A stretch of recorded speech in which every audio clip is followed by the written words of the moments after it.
Alright guys, welcome back for another video on HAIKYU Fly High, and today I'm going to tell you guys a simple trick to farm some extra resources in this game. Now the resources that I'm going to tell you guys how to farm is going to include the likes of stamina, which is obviously super important in order to push your account level to unlock new game modes, etc. And also going to include diamonds, which once again is super useful so that you can actually exchange for UR ticket and hopefully go for those UR characters. Now the place you're going to be farming this is actually going to be very straightforward. It's going to be in this pass to honor. Now here you can see as you complete a very different achievement and you get some honor points back, you can get all kinds of rewards, and that's going to include some gacha tickets, going to include some stamina, and also going to include some diamonds.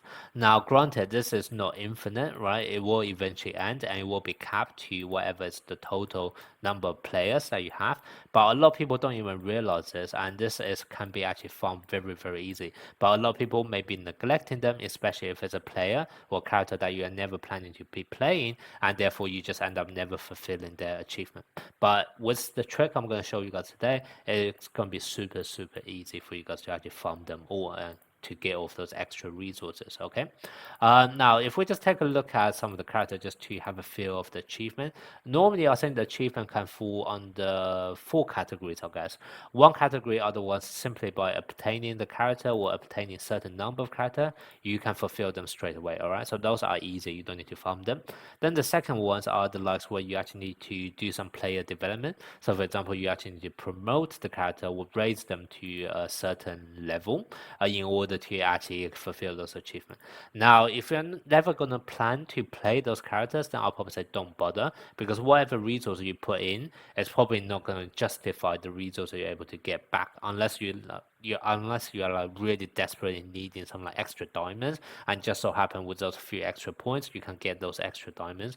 Otherwise, I'll probably say it's just not worth putting some resources in a character that you're never planning to use. Okay. However, there are two other type of achievement which can actually be farmed. The first one is going to be the easy one, which is just simply win certain number of matches, and then the second one is going to be performing certain type of actions. Now, win matches you can farm that like instantly, and I will show you in a bit. And then performing certain action, those are actually going to take you a bit of long time. However, it's still farmable. So if you are really hardcore and you really want those extra resources to get an edge over other players, I will show you guys also a way of how to farm those type of achievements as well. Okay, now let's start off with the simple one, which is simply win number of matches, and I'm going to use Kenma as an example. So just take a note at the number here. Right now he's at 12 out of 50 wins. Okay, and I'm simply going to show you guys one quick way and basically increase that from 12 to 13. And the way you're going to do it is going to be very simple. Literally go into your team, set the team up with all of the characters you want to farm. So you can see here I'll have Kenma here, right?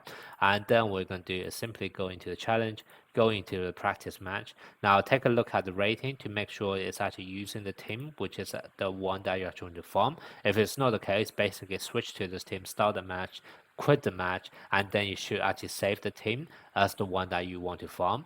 And then what you can see is you simply go to one match where you have already beaten before and you can quick clear it. All right, that's literally all you're going to do. So I can just go here, quick clear it. This will be using the team which I just set up that I'm trying to farm. So if you can see here, all 7 characters here are obviously they're all rare R characters or normal rarity characters, right? Those are not my first team, those are the ones I want to farm, and that's going to include Kenma. So now if I actually then go back to the achievement, and actually you can see I already meant to perform something which actually already triggered, right? This honor wasn't achieved before. See, win 10 matches of any type. I have actually achieved this now, so I can already claim this trophy, which is nice. But also, if I just show you the count on Kenma, this used to be 12, now increased to 13. So very easy to farm this type of achievements. Okay, now some of the achievements actually require to perform certain actions, which is going to be a bit more difficult to farm, but it's still possible, and I'll show you guys how. Now, this is going to require some time because the idea is that you want to pick an easy match, which you can auto, and you just keep it on the repeat. So that's kind of why it's definitely going to take time, especially when you actually need to do some perfect actions, etc. But it's definitely doable, and I'll show you guys how. So first of all, the place you actually want to farm this is going to be, if you're going to challenge, you go to match streak, and you pick stage 1. This is the easiest stage, so therefore the easiest to farm, the shortest time it would take, and also because it doesn't cost any stamina, it's going to be easy for you to keep on repeating it as well. Now, before you actually do this, one key thing you also want to do is if you go to setting, go to feature tab, you actually want to turn off the match animation. Otherwise, the match will get obviously a bit longer with all of the animation going on, etc. So this will significantly shorten the amount of time you actually need to farm for each match. So just make sure you do that before you start farming. Now, to show you actually guys the impact this will be making, what I'm going to do is I'll pick 3 players for you guys to take note of their stats right now, and then I will go into auto match, and then hopefully afterwards, if they actually perform those actions, we can then compare the difference to show you guys this strategy actually works. So the 3 players I want you guys to take note of. One is going to be the schoolboy version of Hinata. So right now you can see it's 0 out of 10 perfect spikes. Okay, and then I'm also going to use this setter from his junior school as well. This one I already done a bit of farming, so this are 3 out of 10 perfect sets right now. Okay, and then the last one I also want you guys to take note of is going to be Futakuchi. So he needs to perform 100 perfect spikes, but right now it's only at 0 out of 100. Okay, so just remember those 3 numbers.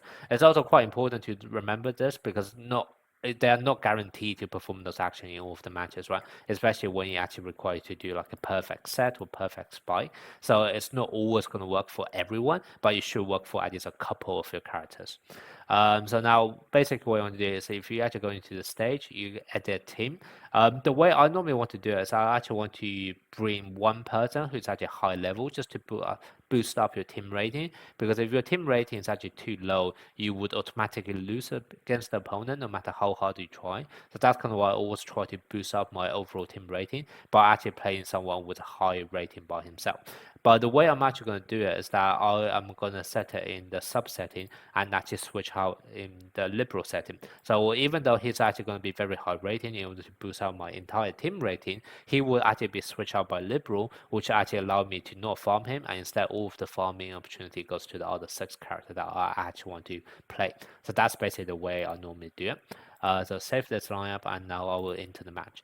Now, obviously, you guys feel free to jump through the match, and I will also probably speed it up to like 200% speed, just so the match doesn't go too long. But I kind of want to show you guys a continuous video, so you guys know I didn't cheat, and this strategy actually does work in terms of how to farm those achievements.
Okay, now the match finished, and I definitely saw a few perfect sets and spikes in this match, so we should be able to see the difference now.